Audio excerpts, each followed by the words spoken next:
Madame, Monsieur, bonjour et merci de nous choisir pour ce nouveau forum. Le Mali de Modibo Keïta est-il en route inexorablement vers l'autodétermination affranchi de la CEDEAO, de la France et de la France-Afrique, ou le Mali d'Assimi Goïta au bord de l'effondrement sous les coups de boutoir de la communauté sous-régionale. À la croisée de ces questions, nous nous interrogeons sur comment on en est arrivé là avec au plateau deux invités.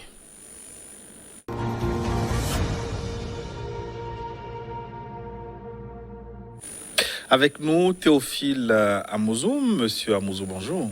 Bonjour. C'est un honneur une nouvelle fois encore de vous avoir avec nous. Vous êtes consultant en gouvernance et démocratie. Le Mali, vous le connaissez très bien pour y avoir effectué plusieurs missions de consultation. Oui, on ne peut pas connaître le Mali dans son entièreté, mais j'ai résidé au Mali pendant des années. Je continue d'effectuer des missions assez régulièrement dans ce pays. Notamment le nord du Mali. Le nord du Mali en partie, mais le centre, l'est, l'ouest, je connais dans beaucoup de détails. Avec vous, David Ourna Niata. Monsieur Niata, bonjour. Bonjour Gilles, bonjour à tous les téléspectateurs. Vous êtes homme politique du Togo. Oui, oui. De quelle tendance? Je suis du pouvoir. Unir donc. Voilà. Merci. Je rappelle à nos fidèles téléspectateurs qu'ils peuvent participer au débat avec des questions écrites via WhatsApp. Le numéro, je vous le rappelle, plus 228 96 46 10 31, plus 228 96 46 10 31. Et d'ores et déjà, vous pouvez commencer par nous envoyer vos questions. La fermeture des frontières contre le Mali, est-ce que c'est légal? Cette fermeture est-elle légale? La CEDEAO a-t-elle pris ses sanctions sous la pression des puissances étrangères, notamment la France? Ces sanctions sont-elles applicables ou finalement appliquées quelques jours après avoir décrété ces sanctions? La gestion de la crise malienne peut-elle faire imploser la CEDEAO? Entre autres questions, voilà. Vos réponses sont attendues au plus 228 96 46 10 31. Retour au plateau, mais ma première question, chers invités, le Mali mérite-t-il les sanctions prononcées par la CEDEAO et l'UEMOA? Ourna Niata, je commence avec vous.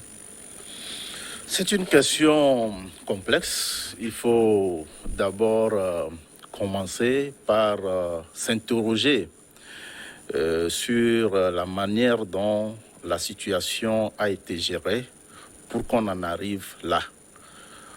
Au fait, après le premier coup d'État, la CEDEAO a été quand même un peu plus souple avec la junte qui est arrivée au pouvoir. Il y a eu une entente au départ et la junte a coopéré et a accepté céder le pouvoir à un civil, même si c'est un militaire retraité. Mais malheureusement, ça n'a pas évolué. Ça n'a pas évolué parce qu'il y avait des objectifs derrière le coup d'État. Et ces objectifs, seuls ceux qui ont organisé le coup d'État les connaissaient et ils savaient comment atteindre ces objectifs. Et je crois que c'est ce qui a conduit rapidement à un second coup d'État et qui a permis au jeune colonel Assimi Goïta d'arriver au pouvoir, de prendre en main lui-même la transition. Maintenant, la vraie question, est-ce qu'aujourd'hui, il est question de bousculer, d'amener les Maliens vers une élection au moment où ils ont 2/3 de leur territoire occupé, au moment où ils n'ont pas encore opéré les réformes essentielles qui vont empêcher la réédition des coups d'État dans le pays? Beaucoup de personnes me diront non. Est-ce qu'on est arrivé à discuter sincèrement avec la junte militaire sur le calendrier d'exécution, d'abord la pertinence des réformes à opérer et le calendrier d'exécution de ces réformes? On n'en a pas véritablement discuté. Est-ce que la junte est restée fermée à la CEDEAO avant les sanctions? Je dirais non. Donc nous dirons que globalement, nous avons manqué, ou du moins les responsables de notre institution sous-régionale ont manqué à un niveau de réalisme et de sagesse dans les prises de décisions contre la junte au Mali. Et les conséquences aujourd'hui risquent d'être lourdes si de tous les côtés on ne prend pas de la hauteur. C'est pour cette raison que nous acceptons prendre la parole, parce que nous ne devons pas être silencieux devant ce qui se passe. Si nous laissons faire au Mali, nous en serons un jour victimes. Alors on rappelle certaines de ces sanctions, la fermeture des frontières de la CEDEAO, le gel des avoirs des autorités de transition, de même que les avoirs du Mali à la BCEAO, les gels des avoirs du Mali, des sociétés d'État et des sociétés parapubliques, le rappel des ambassadeurs de la CEDEAO en poste à Bamako. Théophile Amouzou, que pensez-vous de ces sanctions? Est-ce qu'elles sont justes? Est-ce que le Mali mérite ces sanctions? Oui et non. Oui, dans la mesure où les responsables de la CEDEAO et de l'UMOA ont voulu contraindre la junte au pouvoir à se mettre dans les rangs, à respecter les conditions qu'eux-mêmes ils avaient déjà promis de respecter dès qu'ils étaient arrivés au pouvoir, notamment en organisant les élections en février 2022. Mais il y a lieu de se demander si le calendrier était tenable.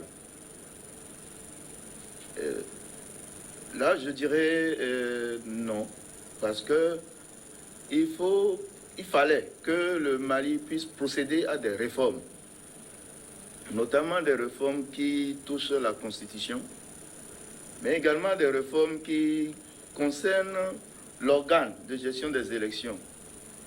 Vous n'êtes pas sans savoir qu'au Mali, il y a 3 organes qui étaient en compétition pour organiser des élections. Et il allait de soi qu'on puisse arriver à unifier ces organes de gestion des élections pour avoir un seul organe. Et cela prend du temps parce que tous ces organes ont une certaine réticence au changement. Et ce travail devait être fait. Et ces 3 organes, c'est la commission électorale. Il y a la commission électorale nationale indépendante, le ministère, la CENI, le ministère de l'administration du territoire, la direction générale des élections. Et chacun jouait une partie seulement du rôle qui était dévolu à un organe de gestion des élections. La CENI fait toutes les enquêtes, tout ce qui était nécessaire, prend les dispositions pour qu'on puisse organiser des élections, mais ne les organise pas.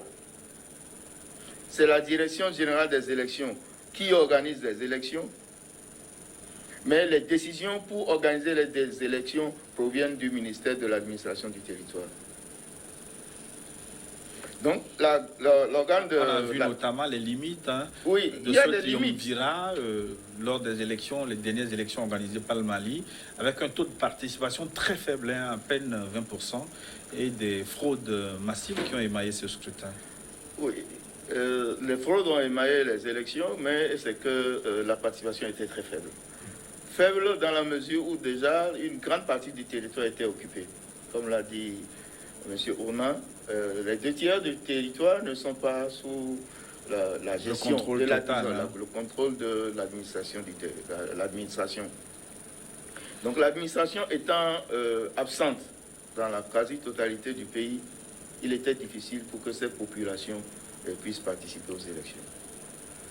Mais nous ne devons pas nous limiter seulement à la grandeur du Mali, une grande partie du territoire qui ne participe pas aux élections, mais également considérer qu'il y a une bonne partie du Mali qui n'est pas occupée.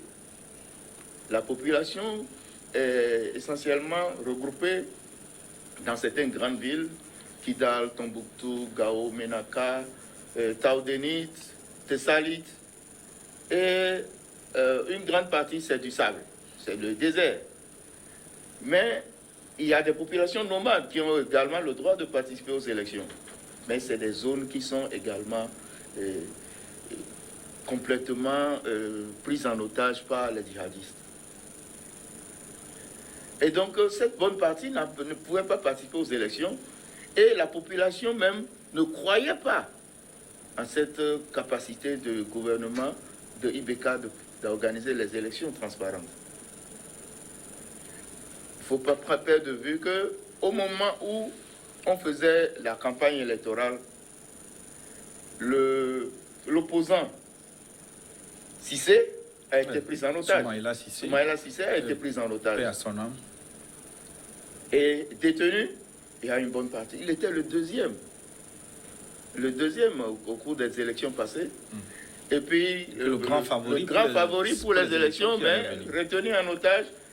Imaginez une grande partie de la population qui était déjà déçue par l'organisation de ces élections. Parce que les gens supposaient qu'il fallait libérer d'abord Cissé avant d'organiser les élections. Soit dit en passant, les sanctions sont tombées. Mais est-ce qu'il faut vraiment prendre cela comme une sanction qui voulait mettre le Mali devant des situations qui contraignent le Mali à revenir dans les rangs, à observer ce qui était prévu, ou c'est une sanction dirigée contre le peuple malien en général? Parce qu'une sanction où on ferme les frontières, une sanction qui dit on gèle les avoirs, mais qui est le plus visé? C'est la jeune d'abord, pour que la jeune ne puisse pas avoir les moyens de prendre en charge un certain nombre d'investissements dans le pays. Donc finalement, pour vous, ces sanctions ne sont pas méritées dans la mesure où vous estimez que les conditions ne sont pas réunies pour organiser les élections, ce que demande avec insistance la CEDEAO. Oui, pour moi, les conditions n'étaient pas... J'avais déjà dit sur ce plateau-là, il y a quelques mois, que les conditions ne sont pas réunies pour qu'on puisse aller même aux élections en février 2022. Mais pourquoi la CEDEAO soutient avec Mordicus l'organisation de ces élections précisément le 27 février 2022? Oui, la CEDEAO doit avoir son agenda. Et lui et moi aussi son agenda. C'est pour amener la junte à ne pas pouvoir gérer le pays et la population va se soulever. Pour moi, c'est mon analyse. Seulement, cette analyse n'a pas pris en compte le soutien que la junte a pu avoir dans ces derniers mois en organisant la consultation qui a mené ce qu'ils ont appelé les assises nationales pour la refondation. Parce qu'en consultant la base, la junte a peu à peu amené la population à adhérer à son projet de réforme. Oui, on va reparler de cette mobilisation tout à l'heure. Je voudrais qu'on analyse un peu les conditions et les procédures de la prise de ces sanctions contre le Mali pour voir si les formes ont été respectées. Pourquoi, Ourna Niatta, ces sanctions ont été plutôt dictées par la commission de la CEDEAO et non la conférence des chefs d'État? Non, je crois qu'il y a eu une conférence des chefs d'État. Les chefs d'État se sont réunis à Accra. Je dis une chose. Dès le début, j'ai dit qu'il ne fallait pas analyser le problème entièrement sur l'angle juridique, sur des questions de légalité. Il s'agit d'avoir une approche réelle de la situation que vit le Mali. Si nous nous enfermons dans les principes, dans la légalité, nous allons désorienter les Maliens, ou du moins, nous n'allons pas aider le Mali à sortir définitivement de cette situation. Donc c'est ce que la CEDEAO a commis comme erreur. Il y a eu une réunion des chefs d'État. Il y a eu en prélude de cette réunion, une réunion qui heurte les consciences, une réunion de l'UEMOA, qui réveille certaines idées, qui réveille certaines révoltes. Et cette réunion aura d'ailleurs des conséquences parce que l'élite de la sous-région n'a pas digéré le fait d'agiter l'arme monétaire qui fait l'objet d'ailleurs actuellement d'une réflexion, d'un conflit pour taper sur l'État malien. Eh bien, peut-être avant que vous développez si vous voulez, mais qui pouvait prendre les sanctions? Il me semble, selon les tests de la CEDEAO, que c'est sur recommandation du Conseil de paix et de sécurité que les chefs d'État pouvaient prononcer les mesures de sanctions. Oui, vous savez, je maintiens que je ne veux pas rentrer dans le juridisme. Nous voulons... C'est une question politique. C'est une question purement politique. Il se joue au Mali un enjeu géostratégique, un enjeu politico-économique, avec de fortes influences des lobbies extérieurs. Alors, il serait irréaliste de ma part de m'enfermer dans les tests de la CEDEAO. D'ailleurs, elles n'ont pas été appliquées dans la lettre. Elles n'ont pas été appliquées. Et je dis, aujourd'hui, après la concertation nationale, d'ailleurs, les décisions, la proposition de... Quand on dit que c'est la proposition de la jointe, je dirais non. La jointe n'a pas fait une proposition. La jointe a remonté les résultats d'une consultation nationale. Et ces résultats pouvaient faire l'objet d'analyse et de réflexion. Est-ce que c'est même approprié de continuer par parler de la junte au pouvoir au Mali ou les autorités de transition, puisque un gouvernement a été mis en place avec un organe quel que soit le nom, ils sont arrivés au pouvoir par coup d'État. C'est une junte militaire qui est au pouvoir et on peut les appeler une junte militaire. Quel que soit le nom d'ailleurs, on peut parler des autorités de Bamako, mais ici il s'agit de d'analyser le problème à fond et d'aider à en sortir. La junte, ou bien le pouvoir de Bamako, a remonté les propositions de la consultation nationale et était disposé à toutes les discussions autour de ces propositions-là. Mais je trouve quand même surprenant qu'on aille chercher des outils pour défoncer une porte qui est ouverte. Mais est-ce que ce que Théophile Amouzou disait tantôt, est-ce que ce n'était pas en partie vrai, dans la mesure où les autorités de transition du Mali, ce sont elles qui ont accepté d'organiser les élections le 27 février 2022? Bon, est-ce qu'elles ont accepté? Il y a eu une proposition et elles ont accepté d'étudier la possibilité d'y aller tout en restant ouverts. Les autorités maliennes ont toujours dit « nous ferons tout avec la participation de la population. Nous allons consulter régulièrement la population sur ce qui doit être fait pour que nous puissions réussir notre mission. » Et c'est ce qui a été fait. Maintenant, il faut discuter. C'est vrai que 5 ans, ça paraît un peu trop, ça fait... On parle de 5 ans, mais vraiment, est-ce que dans la proposition des autorités maliennes, est-ce qu'il s'est agi de 5 ans? Il me semble que ça va de 2 à 5 ans. Oui, en fait, c'est un intervalle. On a parlé de 2 à 5 ans. Bon, quand nous prenons le plafond, 5 ans, c'est quand même un peu trop. Mais je le dis, les autorités maliennes étaient bel et bien disposées à discuter ensemble avec la CEDEAO des conditions d'exécution des réformes contenues dans les recommandations des assises nationales. Mais finalement... Et l'exécution doit nécessairement s'inscrire dans un calendrier donné. Mais à côté, il y a un autre enjeu. L'enjeu principal également, c'est la sécurité du Mali. C'est la possibilité du Mali à pouvoir disposer de son territoire.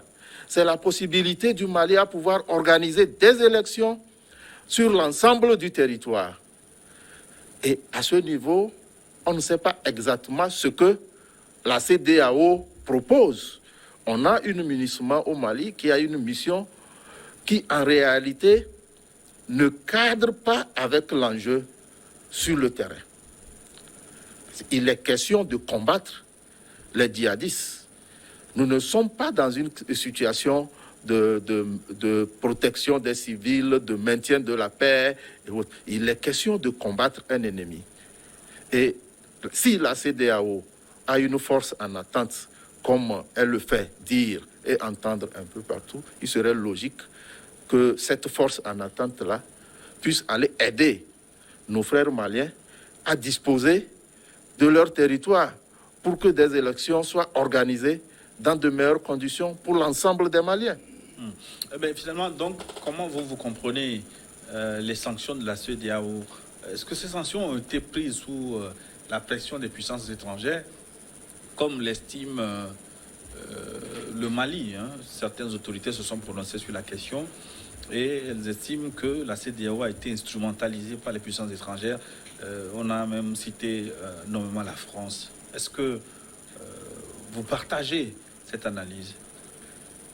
Bon, pour moi, il n'y a pas une preuve tangible pour dire que c'est la France ou d'autres nations qui auraient incité la CEDEAO, forcé un peu la main à la CEDEAO pour prendre une telle décision. Mais ce que nous pouvons conclure dans ces sanctions qui ont été prises, c'est que, comme l'a dit David Ouna, il n'y a aucune base légale pour une telle décision. Maintenant, dans l'applicabilité aussi de ces sanctions, nous voyons qu'il y a déjà un point faible qui a été créé à travers la décision de la Guinée de ne pas fermer ses frontières. La Guinée et la Mauritanie La Mauritanie ne fait pas partie de la CEDEAO. Et donc la Mauritanie est bien à l'aise pour ne pas fermer ses frontières, tout comme l'Algérie. Or, ce que la géopolitique nous montre, ou la géostratégie, c'est que la Mauritanie et l'Algérie ont plus de kilomètres de frontières que tous les autres États de la CEDEAO réunis. D'aucuns pourraient dire qu'il y a beaucoup de déserts, il n'y a pas de place pour passer de la Mauritanie vers le Mali. Non, ce qui est une erreur, parce que quand vous quittez de Nouadhibou à Nioro du Sahel, vous ne faites pas plus de 300 km. Et il y a tellement de voies entre l'Algérie et le Mali que la plupart des villes qui sont au nord du Mali sont alimentées par l'Algérie. Et quand nous prenons la Guinée, la frontière de Kouré-Malé, c'est 120 km de Bamako. Alors, les autres pays, que ce soit le Burkina Faso, que ce soit la Côte d'Ivoire, que ce soit le Burkina, que ce soit encore le Niger, il y a beaucoup d'approvisionnements qui viennent de la Guinée. Par le port de Conakry ou par le port de la partie ouest de la Guinée et qui alimente bien le Mali depuis de nombreuses années. Donc la sanction ne va concerner que quelques pays du Golfe de Guinée et le Niger, le Burkina Faso. Mais on dit qui punit se punit. Qui punit se punit. Parce que j'ai lu dans la presse déjà qu'au Sénégal, les prix ont commencé par flamber en raison donc de cette décision de fermeture des frontières. Oui, mais est-ce que le Sénégal peut vraiment fermer ses frontières avec le Mali? Parce que beaucoup de viande quittent Caille pour aller vers le Sénégal. Et beaucoup de véhicules quittent le Sénégal pour venir au Mali. Les conteneurs, pour arriver au Mali, prennent le train pour arriver à Caille. Et donc, quelle sera la sanction? C'est le Sénégal qui va en pâtir parce que tous les kilomètres de camions que nous observons actuellement, c'est le port de Dakar qui va en pâtir. Ça veut dire que finalement, ces sanctions ne sont pas applicables. Et sur le terrain, elles ne sont pas appliquées visiblement. Parce que nous avons quand même des informations. Certains vols continuent de partir de la CEDEAO pour le Mali. On a lu également dans la presse qu'au Burkina, certaines populations ont refusé la fermeture de ces frontières. Est-ce qu'on ne va pas vers un fiasco de l'application de ces sanctions de la CEDEAO? Non, ces sanctions sont inapplicables. D'abord, elles sont illégitimes parce que dans tous les pays de la CEDEAO, les populations, l'organisation, c'est d'abord nos populations. C'est la CEDEAO. On a parlé de la CEDEAO des peuples. Les peuples de la CEDEAO sont contre ces sanctions. Alors ces sanctions sont illégitimes. Donc vous ne pouvez pas empêcher les populations qui d'ailleurs, en réalité, on parle de communautés qui sont juste séparées par des frontières. Vous ne pouvez pas les empêcher de se fréquenter, vous ne pouvez pas les empêcher d'échanger, vous ne pouvez pas les empêcher, vous violez même la libre circulation des biens et des personnes dont l'application rencontre toujours des difficultés. Il faut que les responsables de la CEDEAO se ressaisissent rapidement parce que cette démarche est très préjudiciable, d'abord pour la CEDEAO, parce que l'institution perd de sa crédibilité, elle perd de sa légitimité, et ce n'est pas bien pour notre sous-région. Nous avons besoin d'une organisation sous-régionale solide qui apprécie avec lucidité les problèmes qui nous concernent, les règles soi-même, je dis bien les règles soi-même, les analyse, les comprend et les règles soi-même. Donc, il faut que les responsables de la CEDEAO revoient rapidement cette décision, que les diplomates de nos pays prennent rapidement contact. Oui, mais est-ce que c'est possible? Est-ce que vous pensez que la CEDEAO est en mesure de ravaler le morceau? Non, je pense que progressivement, avec les discussions de coulisses, nous savons qu'il y a déjà des contacts, il y a des échanges. Progressivement, nous allons arriver à un schéma de sortie.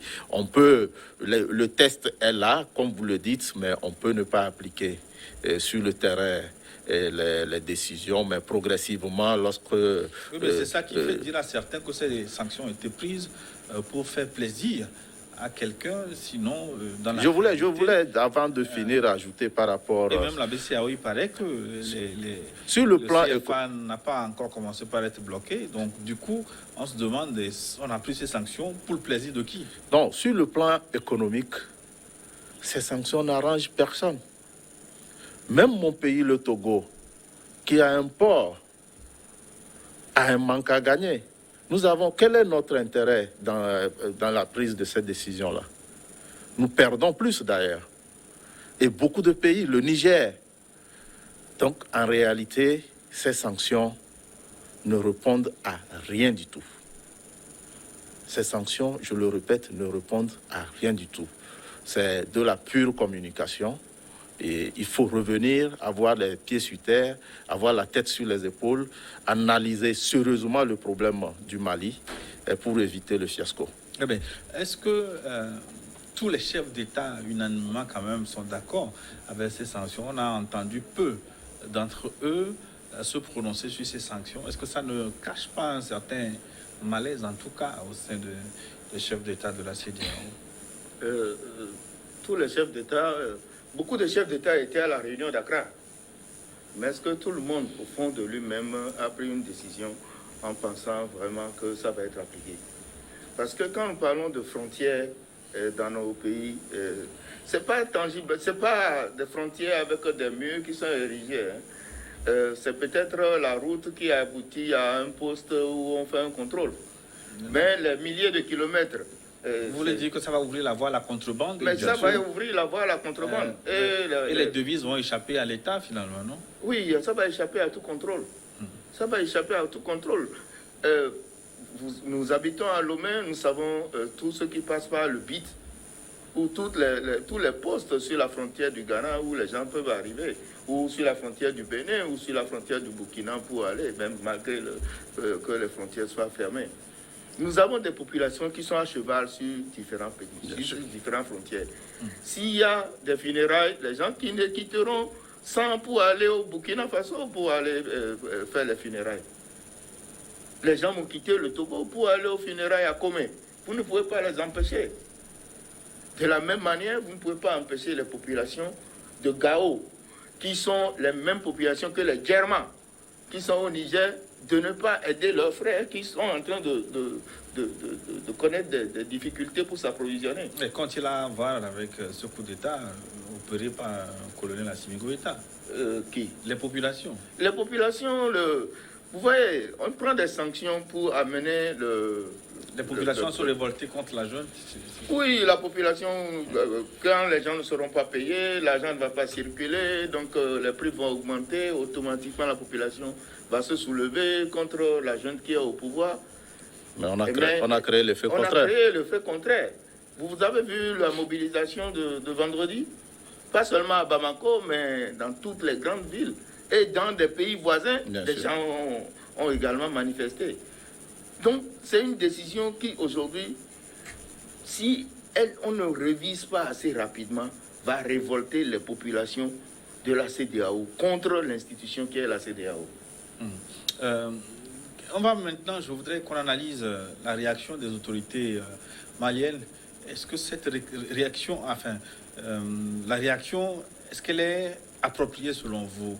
On a tous suivi, juste au soir de cette prise de sanctions, les autorités de transition ont sorti un communiqué dans lequel elles ont désapprouvé clairement ces sanctions qualifiées d'illégitimes.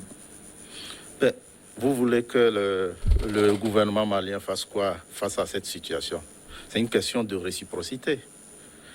Il fallait que ce gouvernement prenne ses responsabilités face à cette, je dirais, une imposture de la CEDEAO. Il fallait qu'elle prenne ses responsabilités devant la population. Et c'est ce que le gouvernement a fait. Ils ne sont même pas allés très loin. Ils ont été modérés. Parce que je craignais que le Mali décide tout de suite de sortir de la CEDEAO et pour se désengager de tout, pour rendre toute sanction, toute négociation caduque. C'est ce qui aurait été une position extrême. Mais le gouvernement malien a gardé l'esprit d'ouverture, a gardé la disponibilité et a discuté avec la CEDEAO, la volonté à travailler avec la CEDEAO, mais dans la sincérité et le respect de la souveraineté de l'État malien. Oui, mais la réaction du Mali a été quand même sèche. On a parlé de fermeture des frontières à leur niveau également et de rappel des ambassadeurs du Mali dans les pays de la CEDEAO en attendant de voir s'il faut garder le CFA. C'est une question de réciprocité. Et là, ils ne sont pas allés à l'extrême. Il revient maintenant à la CEDEAO d'aller discuter. Et je pense que les autorités maliennes sont disposées à discuter, à échanger pour trouver les meilleures solutions. La France, d'ailleurs, je ne voudrais pas continuer par jouer autour, a également intérêt à discuter. Il est question aujourd'hui, nous ne parlons pas de sentiments anti-français, non. Beaucoup de cadres africains de la sous-région sont contre la nature de notre partenariat avec la France. Il est question de revoir le contenu du partenariat. Il est question que nous puissions nous respecter dans nos relations. Il est question qu'une partie dans le partenariat ne soit pas exploitée par l'autre. C'est ça la question. Donc, il n'est pas aujourd'hui se cacher derrière des institutions politico-économiques pour taper sur un État n'est pas la solution. Il est question de discuter, de renégocier les partenariats. Nous avons une longue culture avec la France. Nous avons une longue relation. D'ailleurs, nous parlons ici en français. Nous avons des relations que nous souhaitons préserver dans le respect mutuel. La France a intérêt à agir de sorte à créer un climat apaisé entre les peuples de la sous-région et le peuple français.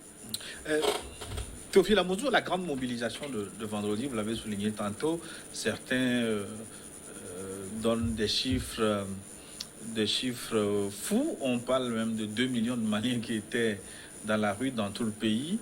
2 millions à Bamako, 6 millions sur l'ensemble du territoire. Je ne sais pas si vous avez les mêmes chiffres. Mais est-ce que c'est une bonne stratégie pour les autorités de transition de faire déverser ces militants dans la rue? Oui, nous sommes dans une période où chacun veut montrer ses forces. Je vous avais dit tantôt que les décisions prises par la CEDEAO, est-ce que ce n'est pas en fait pour que la junte ait des difficultés avec la population. La junte a intérêt aussi à montrer que la population supporte ces stratégies et ces décisions.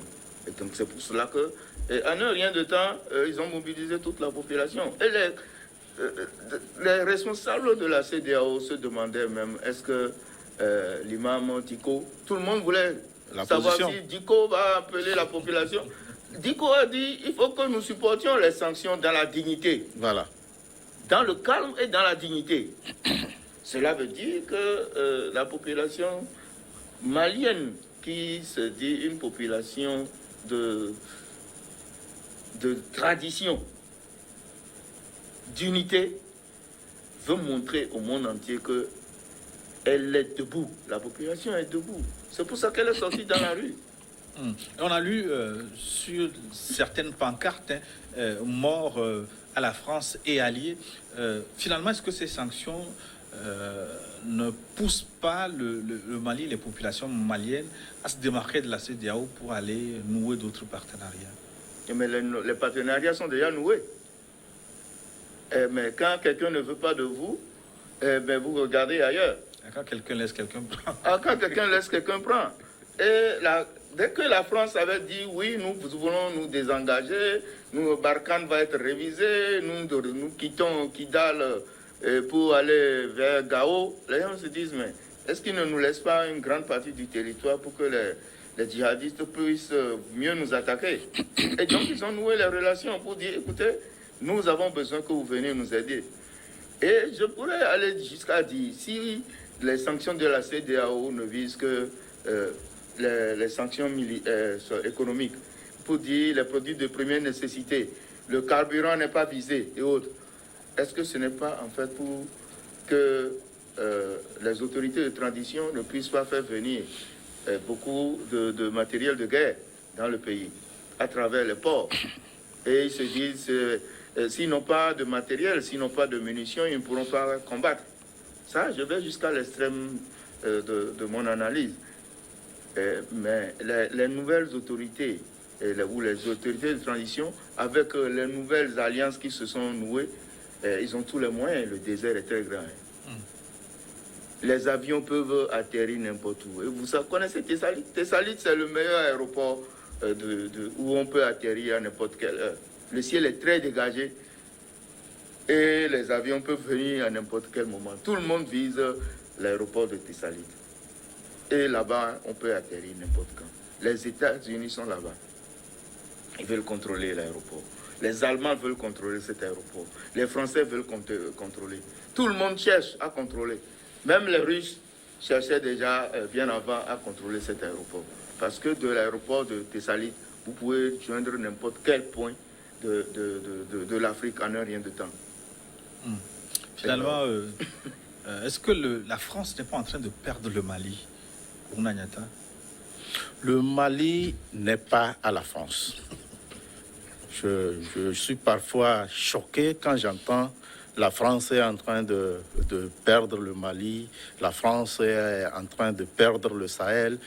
Le Mali n'est pas à la France, le Sahel n'est pas à la France. Oui, mais on connaît la France doit venir en partenaire et non en propriétaire. C'est ce qui est derrière les revendications. Et donc, il faut, dans l'intérêt de l'État français, accepter, renégocier les accords. Nos États ne sont pas fermés. Il faut qu'ils arrêtent de chosifier nos États. Il faut qu'ils arrêtent de ridiculiser nos chefs d'État. Il faut qu'ils arrêtent d'utiliser les institutions sous leur contrôle, comme la BCEAO, pour asphyxier nos économies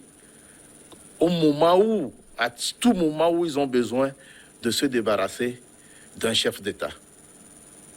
Il faut qu'ils arrêtent. Aujourd'hui, il y a une génération qui ne l'accepte pas. Le jeune frère, Assimi Goïta, je dis bien le jeune frère. Parce qu'il a moins de 40 ans. Il est d'une génération qui ne va pas accepter ce qui s'est passé jusqu'à aujourd'hui. Et donc, ce qui se passe là, ce n'est pas qu'au Mali, mais c'est toute la sous-région qui est touchée par une pensée, par une idée. Et donc, si la CEDEAO et ses alliés n'agissent pas vite, je crains une mobilisation générale dans toute la sous-région dont on ne maîtrisera pas les conséquences. Donc il est important que tous les politiques prennent de la hauteur, que les diplomates et autres, qu'on discute sincèrement pour trouver une meilleure solution au problème du Mali. Il serait un précédent grave si on laisse les autorités de Bamako en arriver à la décision de quitter la CEDEAO. Est-ce qu'on n'y est pas presque, puisque sur recommandation, comme on l'a appelé, du panel de haut niveau, il a été préconisé le retrait notamment du Mali de la CEDEAO et du franc CFA, des décisions qui sont en train d'être entérinées par les autorités de transition. Oui, mais les autorités de transition restent vraiment ouvertes à toute discussion avec la CEDEAO. Est-ce que ce n'est pas un langage politique pour gagner du temps, pour s'organiser avant de se retirer? Non, tout comme la CEDEAO et l'UMOA ont utilisé des stratégies pour amener les gens vers la table de discussion. Donc les autorités de transition restent ouvertes à toute discussion avec les institutions de la sous-région. C'est quand ces institutions vont les contraindre, vont les amener à bout. Oui, mais est-ce qu'on peut les amener à bout, autre que les sanctions qui ont été édictées? Est-ce que vous pensez que la ligne rouge n'a pas encore été franchie? La ligne rouge n'est pas encore franchie, puisque les discussions sont toujours en cours. La CEDEAO ne va pas vouloir perdre la face devant la situation qui existe actuellement. Mais les tractations sont toujours là. Ce qui va mener à bout, c'est que les sanctions obligent vraiment les autorités de transition maliennes à avoir recours à des investisseurs étrangers, notamment à des partenariats qui vont les amener à utiliser beaucoup de ressources qui viennent de l'extérieur et à adopter dans la sous-région 3 monnaies possibles.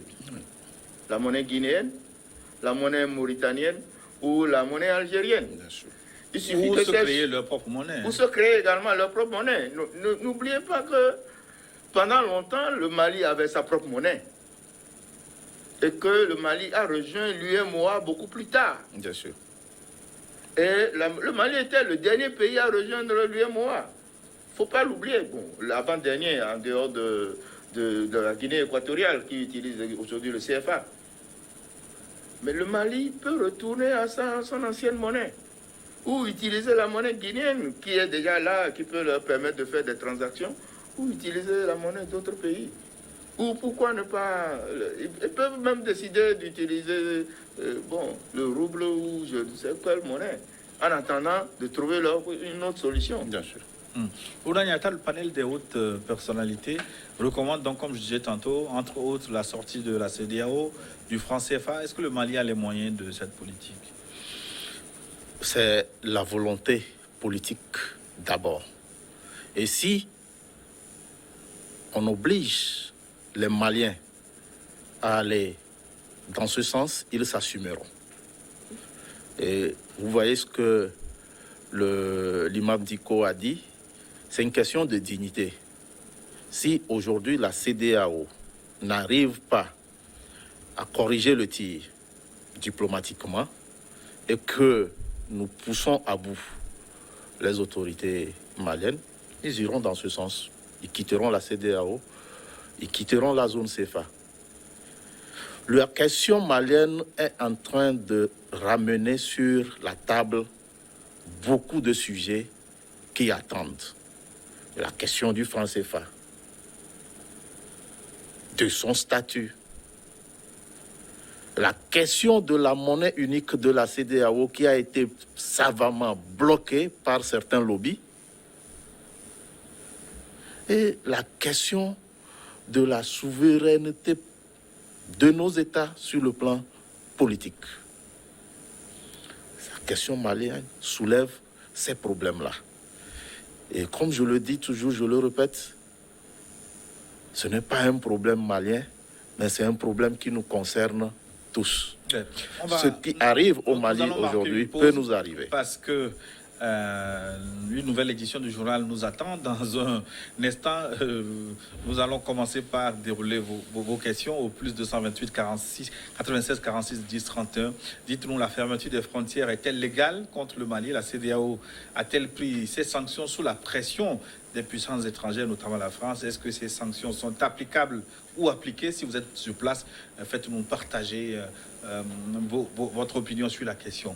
Donc nous marquons une pause pour une nouvelle édition du journal. On se retrouve dans une dizaine de minutes pour la suite d'Oni Watford.